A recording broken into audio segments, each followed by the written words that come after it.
দর্শক সবাইকে আমন্ত্রণ জানাচ্ছি বুলবুল একাডেমি অফ ফাইন আর্টস নিবেদিত বাফা 1955 কিছুক্ষণ এই অনুষ্ঠানে। পুরো অনুষ্ঠান জুড়ে রয়েছি আমি জারিন আঞ্জুম মৌ। বাংলাদেশের ঐতিহ্যবাহী প্রাচীনতম এই বিদ্যাপীঠ 1955 সালে শুভ সূচনা হয়েছিল রাজধানী ঢাকার ওয়াইজ ঘাটে, এবং যেই প্রতিষ্ঠানের হাত ধরে এখন পর্যন্ত অসংখ্য গুণী গুণী ছাত্রছাত্রীরা বেরিয়ে এসেছে, যারা বাংলাদেশ সহ বাংলাদেশের বাইরে সংস্কৃতিতে সমৃদ্ধ হয়ে নিজেদের নাম উজ্জ্বল করে যাচ্ছে এবং দেশের নাম উজ্জ্বল করে যাচ্ছে। দর্শক, প্রতিটি পর্বে আমরা চেষ্টা করি বাফার ছাত্রছাত্রীদের পরিবেশনায় পুরো অনুষ্ঠানটি সাজানোর। আজও তার ব্যতিক্রম নয়। আমরা চলে যাচ্ছি আমাদের আজকের আয়োজনের মূল পর্বে।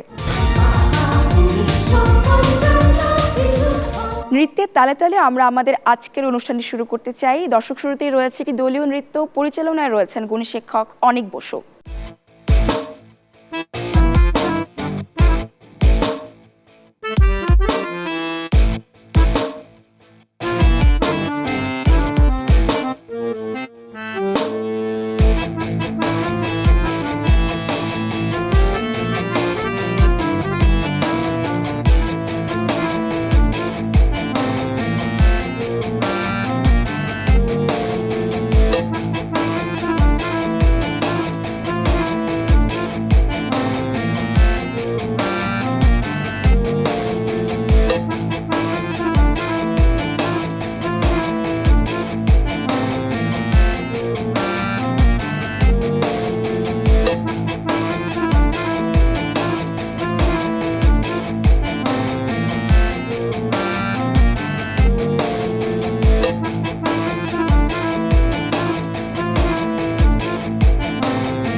গুণী শিক্ষক জামিল হোসেন খানের পরিচালনায় এবার আমরা উপভোগ করব আরও একটি দলীয় নৃত্য, বৈশাখ এলোরে গানের সাথে।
এবারে রয়েছে একটি দলীয় গান, পরিচালনায় রয়েছেন গুণী শিক্ষক খন্দকার খায়রুজ্জামান কায়ুম।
শিক্ষক আরিফুল ইসলাম চয়নের পরিচালনায় এবার আমরা দেখে আসব একটি দলীয় নৃত্য, মনের রং লেগেছে গানের সাথে।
এবারে রয়েছে একটু ভিন্ন পরিবেশনা, তবলা লহরা আমরা উপভোগ করব গুণী শিক্ষক রতন কুমার ঘোষের পরিচালনায়।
রেশমি চুড়ি রেশমি চুড়ি, এই গানের সাথে আমরা চমৎকার একটি দলীয় নৃত্য উপভোগ করব গুণী শিক্ষক মোস্তারিয়া রহমান অনুর পরিচালনায়।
দর্শক, আমরা আমাদের আজকের এই অনুষ্ঠানের বিশেষ একটি অংশে চলে এসেছি, যেই অংশে আমরা বুলবুল একাডেমি নিয়ে তার ইতিহাস নিয়ে আরও বিস্তারিত জানার সুযোগ পাই।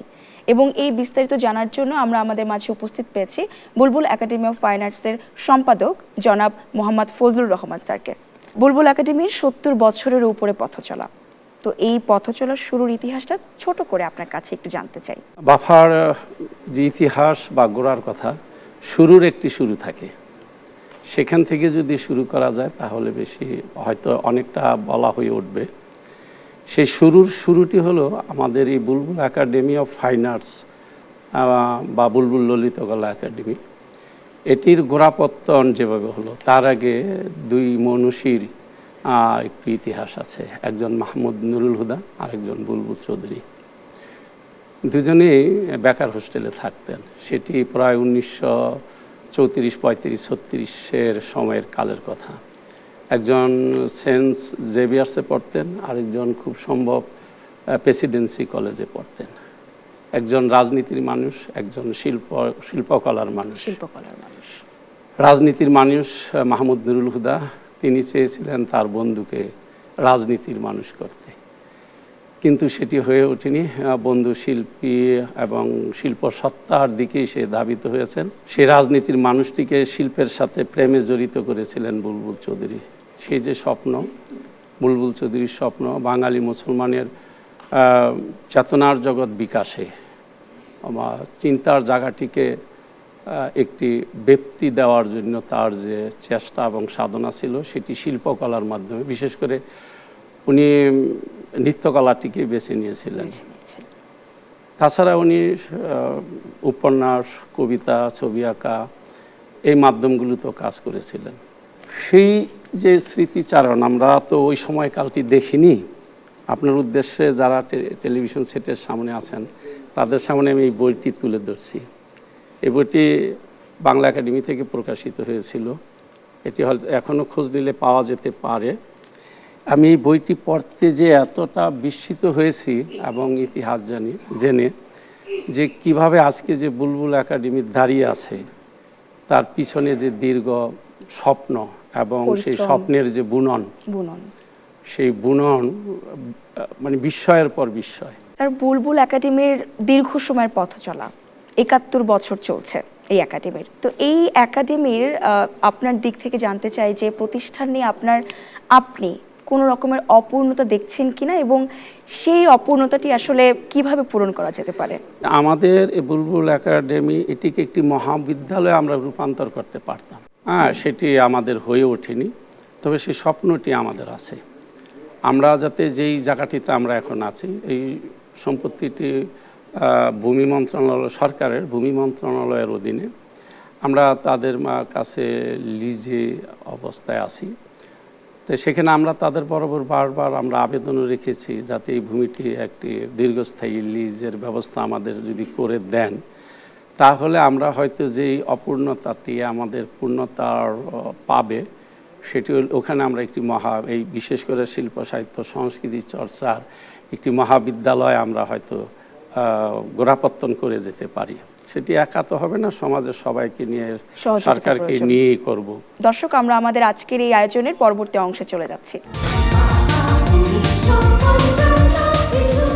গুণী শিক্ষক আয়শা হকের পরিচালনায় বাউলা কে বানাইলো রে এই গানের সাথে আমরা একটি দলীয় নৃত্য উপভোগ করব।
দর্শক, এতক্ষণ আপনারা উপভোগ করছিলেন বাফার ছাত্রছাত্রীদের চমৎকার কিছু পরিবেশনা। দেখা হবে পরবর্তী পর্বে। ততদিন পর্যন্ত সবাই ভালো থাকুন, সুস্থ থাকুন, শিল্প সংস্কৃতি চর্চায় নিজেদের নিয়োজিত রাখুন। ধন্যবাদ।